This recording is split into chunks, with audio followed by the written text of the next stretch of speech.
नमस्कार। शाम के अखबारों की चर्चा चाय के साथ। दोपहर न्यूज़ के लगभग सभी कार्यक्रमों को आपका प्यार स्नेह जो मिल रहा है, हम उसके बहुत आभारी भी हैं। खबरों के साथ में रील भी बहुत सारी हमारी जो हैं वो करीब करीब 1-1 लाख लोगों तक पहुंच रही हैं। शहर के बहुत चुनिंदा मुद्दों का हम बात करते हैं, उन विषयों तक आप तक पहुँचने की कोशिश करते हैं जो आपसे जुड़े हैं, उन विषयों को ढूंढ के लाते हैं जो आपकी ज़िंदगी और जेब से भी जुड़े हुए हैं, ताकि हम लंबे समय तक किसी खबर को दिखाने की बजाय बहुत छोटी छोटी खबरों में हम आपको संदेश देना चाहते हैं कि शहर में क्या हो रहा है। बाकी तो जो महत्वपूर्ण खबर है उसकी पूरी जानकारी हम आपको दे ही देते हैं। अब इसमें चाहे खबरें फटाफट हो जिसको 6 से 8 मिनट के अंदर आप पूरे शहर के हाल जान लेते हैं, तो चाहे अखबारों की चर्चा चाय के साथ हो, उसके अंदर शहर के 4 चुनिंदा अखबारों में से हम जो चुनिंदा खबरें होती हैं जो शहर के डेवलपमेंट की होती है, घटना दुर्घटनाओं की जानकारी नहीं देते, बस शहर के विकास को लेकर जो खबरें होती है, जो उपलब्धियां होती है, वो हम आपको दिखा देते हैं, बता देते हैं, ताकि कम से कम आपको ज्ञान में रहे कि शहर में चल क्या रहा है। अगर आप शहर के बाहर हैं तो भी आपको जानकारी में रहे कि इस शहर में हो क्या रहा है। तो हम कार्यक्रम शुरू करते हैं। आज हम खबरों से पहले एक और बड़ी खबर आ गई, तो हम सोच रहे हैं पहले उसी पर बात कर लें। दतिया चुनाव जीतने के बाद जहाँ कांग्रेस में वापस नए सिरे से जान आना शुरू हुई है, वहीं इसी के साथ में कांग्रेस का संगठनात्मक जो पूरा नियुक्तियां थी वो सब रद्द कर दी गई हैं। फिलहाल जीतू पटवारी यथावत बने रहेंगे, पर यह तय हो गया इसी के साथ में कि जीतू पटवारी अब लंबी दौड़ में नहीं रहेंगे। नए अध्यक्ष को लेकर कवायद इसी के साथ में शुरू हो जाएगी। तो आने वाले 1 महीने के अंदर आप कांग्रेस में भी बहुत बड़े फेरबदल होते हुए देखेंगे। भाजपा में तो नहीं दिखेंगे, भाजपा में उथल पुथल दिखेगी, पर कांग्रेस में आपको बड़े फेरबदल के साथ में काम होता हुआ दिखेगा। और कोई आश्चर्य की बात नहीं है कि आपको नए अध्यक्ष के साथ में पूरी टीम एक बार पूरी ताकत के साथ नई बनी हुई भी मैदान में काम करती हुई दिखे। कांग्रेस को लग रहा है कि अब वो भाजपा से 2-2 हाथ करने की स्थिति में आ रही है। जैन जी का विरोध, किसानों का विरोध, महंगाई, पेट्रोल डीजल के भाव, बिजली की दरें, ये सब को लेकर कांग्रेस अब बड़े पैमाने पर मैदान में अगले 1 साल में आपको तमाम जगहों पर उतरती हुई दिखेगी। क्या है साहब? जी बिल्कुल। दिल्ली के जंतर मंतर पर जो है नीट पेपर लीक मामले में जिस तरीके से जैन जी ने आंदोलन कर इस देश की सरकार को झुकाने में मजबूर कर दिया और शिक्षा मंत्री का इस्तीफा लेकर ही लौटे हैं, उसके बाद कांग्रेस को भी लगा है कि पूरा देश का जो है सियासी परिदृश्य बदल चुका है।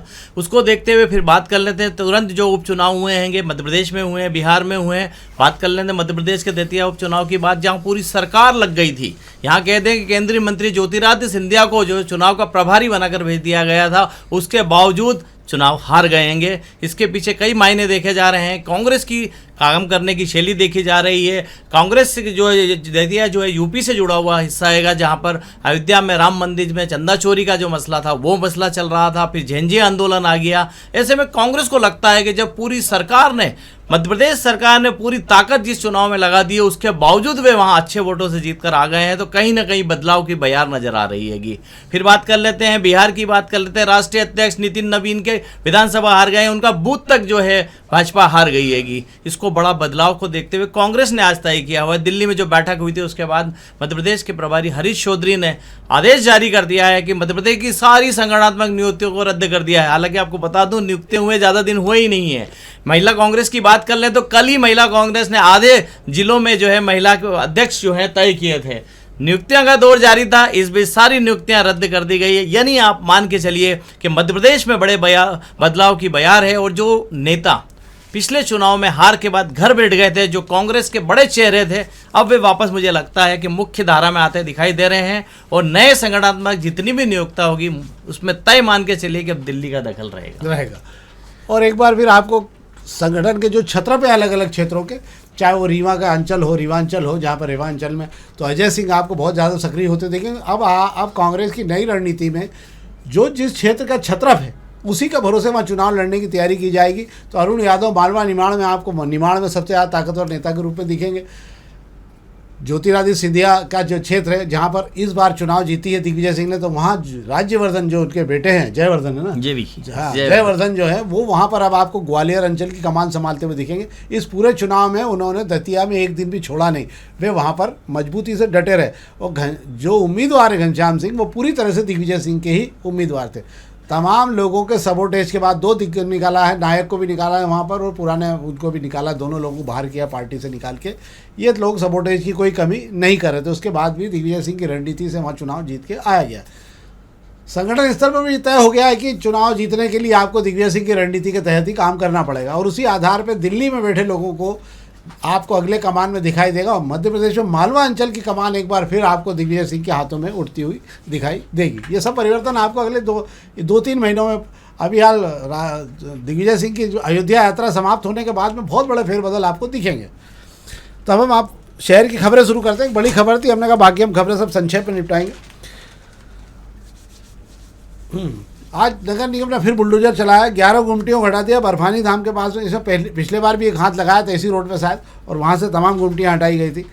शहर भर में फुटपाथ पर गुमटियों पर इस जो रोड हैं, जो राइट की जहाँ भी जगह खाली है, इस कदर कब्जे होने लगे हैं कि जिसकी कोई हद नहीं। मतलब जिसको जहाँ जगह मिल रही है वहाँ अपने कब्जे का काम शुरू कर देता है। जहाँ गुमटियाँ नहीं लगी थी वहाँ आपको नई गुमटियाँ भी लगती हुई दिखने लगी है। पूरी व्यवस्था पर कोई नियंत्रण नाम की चीज़ नहीं बची। क्या साहब? जी बिल्कुल, सड़क और फुटपाथ पे तो घुमटियाँ लगाने का खेल जो है पुराने दौर से चला आ रहा, पर अगर आप शहर में आपकी कहीं ज़मीन है और वो खोली पड़ी हुई ज़मीन है, अगर आप उस पर तुरंत जो है अपनी बाउंड्री वॉल कराकर उसका रोजाना ध्यान रखें, वरना वहाँ भी कब्जे हो जाते हैं। ये इसका उदाहरण है इंदौर मैनेजमेंट की। ये जो ज़मीन है बर्फानी धाम टंकी के सामने, वहाँ पर एक नहीं धीरे 11 गुमटियाँ तान दी गई। अब गुमटियाँ तान दी गई, तब तक मुझे ये नहीं मालूम ज़मीन मालिक क्या देख रहे थे, या कहें कि प्रशासन की लापरवाही कह रहे हैं कि शिकायत के बाद भी कार्रवाई नहीं हो रही थी। पर सवाल यही उठता है कि कब्जाधारियों के आप हौसले देखिए कि आप दूसरों की निजी ज़मीन पर भी गुमटी लगाने से परहेज नहीं करते हैंगे। अब हम पत्रिका की बात कर ले रहे हैं। पत्रिका में एक तो खबर है, एक तो 5 मंजिला मकान जितने भी उन्होंने फायर सिस्टम जो है, फायर सेफ्टी सिस्टम जो है वो अनिवार्य कर दिया। 5 मंजिला मकानों में फायर सेफ्टी से मतलब 3 मंजिला में लगाने की जरूरत नहीं है क्या है? नहीं, मैं आपको बता देता हूँ कि फायर सुरक्षा को लेकर एक नया जो है नियम जो है मतलब सरकार लेकर आई है, जिसके अंदर 5 मंजिला तक की जो इमारतें हैं उसके अंदर फायर सिस्टम लगाना जरूरी कर दिया है। बोतलें लगाने से काम नहीं चलेगा।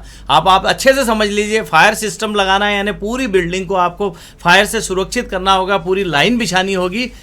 कई बिल्डिंगों में आप देखते हैं जब प्रशासन का डंडा होता है तो बोतलें टांग दिए जाते हैं लाल कलर के। इसके दायरे में आपको बता दूं काफ़ी लोग आने वाले हैं, अस्पताल आने वाले हैं इसके दायरे में, कई छोटी होटलें आने वाली है, रेस्टोरेंट आने वाले हैं जो इसके दायरे में, कई स्कूल भी इसके दायरे में आते दिखाई देंगे। हाँ, ये ठीक बात है। हालांकि सुरक्षा का सिस्टम होना चाहिए। फायर सिस्टम की सबसे बेहतर स्थिति होती है कहीं पे भी अगर आग लगे तो उसके हीटअप से ही जो है फूट जाता है और सायरन बजने के बाद अपने आप ही पानी गिरने और शावर उसमें प्रारंभ हो जाते हैं। हालांकि इसका डिज़ाइन आपको जब बिल्डिंग बनती है उसके साथ ही सिविल इंजीनियर के साथ में मिलकर उसका डिज़ाइन के अंदर कंस्ट्रक्शन में ही आपको सब चीज़ें करनी पड़ती है। जब स्ट्रक्चर डिज़ाइन बनती तभी। पर ठीक है, जहाँ पे जो धक रहा है वहाँ धक रहा है, इसलिए कोई रोना रहा नहीं। ये तमाम जगह जो हमारे यहाँ आग लगी और हादसे हुए हैं, अगर इनमें फायर सेफ्टी सिस्टम होता है इन मकानों में तो कोई दिक्कत ही नहीं होती। 10 मिनट के अंदर आग बुझाई जा सकती थी। अब हम अगली खबर की बात कर ले रहे हैं।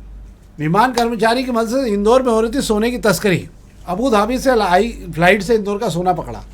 पिछले दिनों मैं एक सीरियल देख रहा था तो उसमें देख रहा था कि जो सेंट्रल एक्साइज होती है उसके सीरियल में देख रहा था कि आखिर इस प्रकार का सोना आता कैसे, और सोना वापस आने के बाद में वापस दूसरा व्यक्ति कैसे लेके निकलता है। तो जो उस कहानी में दिखा वो मुझे यहाँ पर ये दृश्य देखने को मिला जो अबू धाबी वाला था। होता ये है कि जो 1 किलो सोना लेके वहाँ से चढ़ा आदमी, वो अबू धाबी से चढ़ने के बाद में पूरी जांच के बाद उसको वहाँ के बाथरूम के अंदर ले जाके उसके कोने में एक सेफ्टी सिस्टम बना था वहाँ पे जो उसको लगा के उसको लॉक कर देता था। अब वो जब बॉम्बे में उतरता तो उसकी पूरी जांच हो गई, वो अपना वापस आ गया बाहर निकल के। तो जब बाहर निकल के आ गया तब कोई दिक्कत नहीं। अब वहाँ पे डोमेस्टिक एयर जो बॉम्बे से लोकल में चढ़ा है उसका तो कोई मामला ही नहीं जाँच का, तो उसको तो कहीं उसकी जाँच होनी नहीं है उतरते समय, उसके सामान को भी। तो वो जो वहाँ से चढ़ा उसके सामान की जाँच हो गई, वो आके फ्लाइट में बैठ गया और फ्लाइट में बैठा और उसने बाथरूम में जाके वो सामान निकाल के अपने बैग में रखा और बैग में रख कर बाकायदा जो है सामान सुरक्षित बाहर आ गया। तो जो कर्मचारी उसके सहयोग से लेकर बाहर निकल जाता है सामान। ये बहुत बड़ा खेल रैकेट में ये सोने चांदी का चल रहा है। सबसे ज़्यादा सोने की तस्करी है। और चूँकि अभी हाल सऊदी अरब में बोली रियायत तो सोने पर खरीदी में, क्योंकि वहाँ बहुत मारामारी हो गई युद्ध के चलते, वहाँ पर फाइनेंशियल हालत बहुत ख़राब है। तो बड़ी तस्करी इस समय जो हो रही है। अब इंदौर में भी आपको एयरपोर्ट पर हर 2-4 दिन में आधा किलो पौन किलो सोना चांदी ये सब पकड़ाता, वो सोने ही दिखेगा मैक्सिमम, सोने का ही काम है। ये खबर थी, मैंने कहा आपकी जानकारी दे दे। एक खबर और है जिस पर एक अच्छी खबर है, मुझे लगता है इस पर बात भी होना चाहिए और ये पूरे हर स्कूल में लागू होना चाहिए, इसलिए हमने इस खबर पर ध्यान दिया। एक तो नया प्रयोग किया गया था इंदौर में 900 आपदा मित्र तैयार किए गए। ये आपदा मित्र जो है राला मंडल में 7 दिन की ट्रेनिंग हुई है। आग से आग, हादसे, भूकंप, इन सब से जब बचाने का एक प्रयास होता है। दूसरे देशों में 1 महीने का कोर्स जो है हर दिन हर स्कूलों में आधे घंटे का एक अतिरिक्त पीरियड लगाकर, मतलब दूसरे देशों के अंदर हर बच्चे को इतना तैयार किया जाता है कि आपदा के समय में उसको अपने आप को सुरक्षित रखने के अलावा दूसरों को कैसे सुरक्षित रखना है। वो चाहे आग का मामला हो, चाहे हादसे का मामला हो, चाहे युद्ध का मामला हो, चाहे भूकंप का मामला हो, और बच्चों को विधिवत प्रशिक्षित किया जाता है। और इस प्रशिक्षण के बदले में जो बच्चा, हालांकि कुछ जगहों पर जैसे अगर 1 महीना कोर्स कराया जाता है तो उसके बदले में बच्चों को पैसा भी दिया जाता है कि वो प्रशिक्षित भी हो जाए और उनको पैसा भी मिलता है, तो बच्चे पूरी खुशी खुशी उसको सीख लेते हैं। इससे 2 फायदे होते हैं। एक, अतिरिक्त सेना आपको लगी लगाई मिलती है। ये इंदौर में प्रयास किया गया है और 900 आपदा मित्र जो है तैयार किए गए। मुझे लगता है ये कम है, ये 9000 से ज़्यादा भी हो जाए तो इंदौर के लिए कोई आश्चर्य की बात नहीं। यही आपदा मित्र जो है भूकंप, भूचाल, सब जगह पर बाढ़ में आपको तैयार खड़े मिलते हैं। तो ये होना चाहिए। एनडीआरएफ का काम करते हैं। क्यों सर? जी बिल्कुल साहब, हवा, पानी और आग की अगर बात कर ली जाए, जब ये प्रलय लाते हैं तो आपदा आती है कि उस आपदा से बचने की अगर बात कर लेंगे, आग लग गई तो आपको आपदा मित्र चाहिए, खूब सारा पानी गिर गया तो आपको आपदा मित्र चाहिए, तूफान आ गया, भूकंप आ गया तो आपको आपदा मित्र की ज़रूरत है। ऐसे में स्कूली शिक्षा के अंदर इसका हिस्सा मुझे लगता है कराया जाना चाहिए। ये तो डीआरएफ ने ट्रेनिंग करा दी है कि उन आपदा मित्रों की जो शहर में ज़रूरत पड़ने पर मौके पर जाएंगे। विभाग अपना काम करेगा, पर ये जो टीम है ये अपना काम अलग से करेगी। और मुझे लगता है अभी 900 है, इसको बढ़ाकर 9000, कम से कम इस शहर के हिसाब से 1 लाख लोग तो ऐसे तैयार किए जाने चाहिए। बहुत ज़रूरी भी है शहर के लिए, क्योंकि आने वाले, ये कोई गारंटी नहीं हो सकती कि ये हम जो है भूकंप जोन में हैं। हमारे यहाँ 3-4 तीव्रता का भूकंप आ चुका है। मतलब जब भी इसके बाद कभी भूकंप की स्थिति बनेगी तो हम शायद 6 तक भी पहुँच जाएँ, तो कोई आश्चर्य की बात नहीं होगी। बाढ़ हमारे यहाँ नहीं आती, ये देवी अहिल्या की नगरी का बड़ा पुण्य प्रताप है। पर किसी दिन अगर बाढ़ की स्थिति बनी तो हमें इन्हीं आपदा जो मित्र हैं उनकी ज़रूरत पड़ेगी।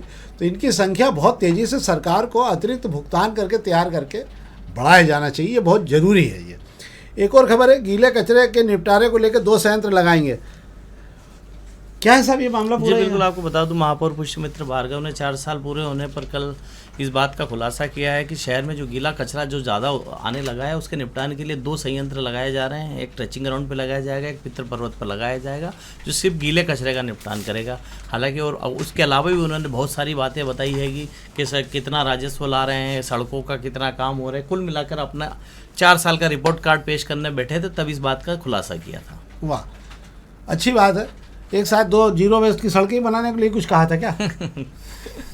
एक ही बात है, दोनों एक ही बात है। हम लोग आप सड़क ऐसी बनाने जा रहे हैं जिसके ऊपर किसी तरह की गंदगी नहीं रहेगी, जीरो वेस्ट रहेगी, तो वो देखना होगा, बन जाए फिर उसको समझ लेंगे। हाँ, मुझे लगता है अगला कार्यकाल ही लगेगा। इस साल तो मेरे को नहीं लगता कि हम देख पाएंगे जीरो वेस्ट की सड़कें जो भी है। हमने अभी 2 दिन पहले भी कार्यक्रम में कहा था कि पुष्यमित्र भार्गव जी वो महापौर होंगे जिनके काम जो है वो आपको अगले कार्यकाल में दिखेंगे। मतलब इस कार्यकाल में तो नहीं दिखेंगे। वैसे भी कल उन्होंने कहा कि वो अगले 25 साल बाद की तैयारी कर रहे हैं। तो मुझे लगता है कि महापौर जी 25 साल बाद की तैयारी कर रहे हैं, प्रधानमंत्री जी 2047 की भी तैयारी कर रहे हैं। मुझे आने वाले बच्चों का भविष्य बहुत अच्छा है इस देश में और इस शहर में। पर फिलहाल इस समय में पर्यावरण में वृक्षारोपण की बड़ी ज़रूरत है। वो कैलाशवर की कर ही रहे हैं। मुझे लगता है वो सबसे पहले कर लेना चाहिए। अब हम दोपहर खबरों की बात कर ले रहे हैं। दोपहर खबरों में 1-2 खबरें जिस पर हम बात करेंगे। एक तो इंदौर के जितने पेदल ब्रिज बने हुए हैं जिसके ऊपर कोई जाता नहीं है, पर जो भी लोग जाते हैं उनको मालूम है कि पूरी दुकानें यहाँ से वहाँ तक लगी हुई हैं पेदल ब्रिज के ऊपर। और थोड़ी छोटी मोटी दुकानें नहीं लगी हैं। मतलब आदमी को 2 आदमियों को भी निकलना हो तो थोड़ा बहुत झुकाना पड़ता है।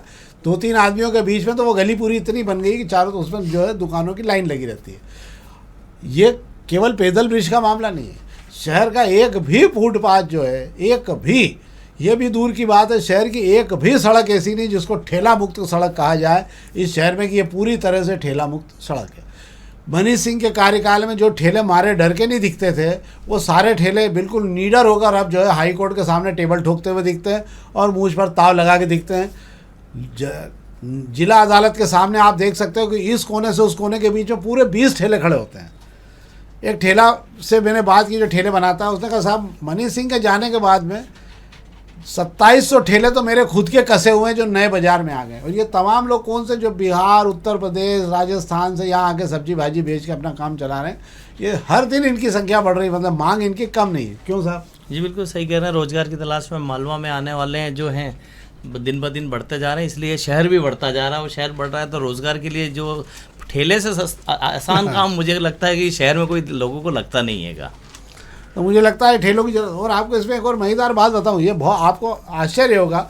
आप क्या सोचते हैं, अगर आप देखते हैं ठेलों पे एक लाइन से पूरे 20 लोग सेब लेके खड़े हुए हैं, एक लाइन से पूरा कौन सा वो चाइनीज़ क्या कौन सा फल है, ड्रैगन फ्रूट। ड्रैगन फ्रूट जो है उसको बाबू मोसा क्या कहते हैं, नाम जाने हिंदी में, पर वो ड्रैगन फ्रूट के अगर आप देख रहे हो तो 15-20 ठेले एक साथ खड़े दिखते हैं। तो आप क्या सोचते हैं कि सारे लोग यही खरीदते हैं? नहीं, इसके पीछे का गणित समझ लीजिए आप। एक शहर में एक व्यापारी है जो ये पूरी दुकान चला रहा है, इकट्ठा ट्रक से उसने सामान खरीदा, एक पूरा ड्रैगन फ्रूट के 2 ट्रक खरीदे उसने और सबको बांट दिए जाते हैं। सारे ठेला चालकों को किलो से उनको सामान दे दिया जाता है और उनको तोल के बेचना है। जो बच जाएगा उसको शाम को वापस ले लेगा वो, और आपको उस ठेले के बदले में जितना माल बिका उसके बदले में उसका रेशो तय हो जाता है कि आपको इतने पैसे मिलेंगे। तो उस अकेले आदमी के कम से कम 2500 ठेले इस शहर में चल रहे हैं। इसके पहले शनि मंदिर का मामला भी ऐसा था कि जिसको देखो शनि की पुड़िया ले घूमा करता था, वो भी एक ही आदमी 75 लोग लेकर घूमा करता था और 75 लोगों को बांट देता था, उनसे पैसे कलेक्ट करता था। ये सब हमारा आंखों देखा हुआ है। और ये भी ये जो 2500 ठेले का बता रहा हूँ, इसके प्रत्यक्ष प्रमाण भी मौजूद है कि इकट्ठा एक साथ सामान दिया जाता है। आपको हर चौराहे पर आपको यही दिखेंगे ठेले, और शाम को ठेले बाकायदा विधिवत जमा हो जाते हैं। ये अपना ठेला अपने घर ले जाओ, सवेरे वापस दुकान पर ला के तोल के सामान ले जाना। तो ये वो खबरें थी जो हमने आपको बताई। इन खबरों के अलावा कुछ पहले पेज की खबरें एक दो दोपहर की हम बताते हैं। रिजर्व बैंक ने आज मौद्रिक नीति का ऐलान किया, कोई परिवर्तन नहीं किया, वही 5.44% ब्याज की दर यथावत रखी है, मतलब जो रेपो रेट रखा है। रेपो रेट क्या होता है? रेपो रेट होता है जो रिजर्व बैंक दूसरी बैंकों के ब्याज पे पैसे देती है। अगर रिजर्व बैंक इसमें थोड़ी बढ़ोतरी करती तो ब्याज दरें बढ़ती तो कर्ज महंगे हो जाते, परंतु उसको यथावत रखा है। पर ये अपनी जो बात बड़ी नहीं है, बड़ी बात ये है कि पहली बार रिजर्व बैंक के गवर्नर ने खुद स्वीकार किया है कि देश में महंगाई असहनीय स्थिति पर पहुंच गई है। जो उसका दायरा है 4% 4.5% का, अब महंगाई उससे ऊपर जा चुकी है। तो वो उनका कहना है कि इसके नियंत्रण को लेकर प्रयास किए जा रहे हैं, पर इस समय महंगाई जो है असहनीय स्थिति पर पहुंच गई। और मैं ये बता रहा हूँ आपको कि इस महीने के बाद में अगले महीने तक जो त्योहारी सीजन चालू हुआ मौसम, इसमें महंगाई चरम पर पहुंचने की स्थिति बन जाएगी, क्योंकि खाद्य तेल से लेकर सब चीज़ें जो है अभी जो भाव है उसमें सब में 4 से 5 रुपये का इजाफा होता हुआ आपको दिखेगा। इसके अलावा शेयर बाजार में आज जो है कच्चा तेल गिर गया और युद्ध की शांति दिखने लगी, तो एक बार फिर 500 अंकों का उछाल आया है। वहीं कच्चा तेल आज पहली बार लंबे समय बाद में $75 से नीचे आ गया है कच्चा तेल। ये भी बहुत बड़ी बात हो रही। उथल पुथल के बीच में ये काम चल रहा है। और कतर और ओमान ने दावा किया है कि हम बहुत करीब पहुंच गए हैं ईरान और अमेरिका युद्ध के हालात को लेकर, जो स्थिति है उसको लेकर। तो ये महत्वपूर्ण खबरें थी। और जाते जाते एक लाइन में आपको बता देता हूँ कि लंबे समय बाद नरेंद्र मोदी जी ने शिवराज सिंह चौहान को और बिहार के पूर्व मुख्यमंत्री नीतीश कुमार को बुलाकर बात की। वे कभी भी इसके पूर्व शिवराज सिंह चौहान को बुलाकर बात उन्होंने कभी नहीं की थी, जब से वो मंत्री बने तब से। परंतु बांकीपुर और दतिया चुनाव में बहुत बुरी और करारी हार ने उनको हिला के रख दिया, और वे समझने लगे हैं कि जो भी निर्णय उनके थोपे गए थे प्रदेशों में, जो चिट्ठी पत्री के नेता हुआ करते थे, उनके भरोसे अब चुनाव जीतना मुश्किल होगा। तो आने वाले समय में आपको छत्रपों में बहुत बड़ा परिवर्तन होता हुआ दिखे तो कोई आश्चर्य की बात नहीं होगी। ये सब हम देखेंगे। आप कार्यक्रम देखते रहिए निरंतर, और हम जो भी जानकारी होगी राष्ट्रीय अंतर्राष्ट्रीय स्तर की और प्रदेश शहर की, हम आपको इस कार्यक्रम में देते रहेंगे। एक बार फिर हमारा आपसे आग्रह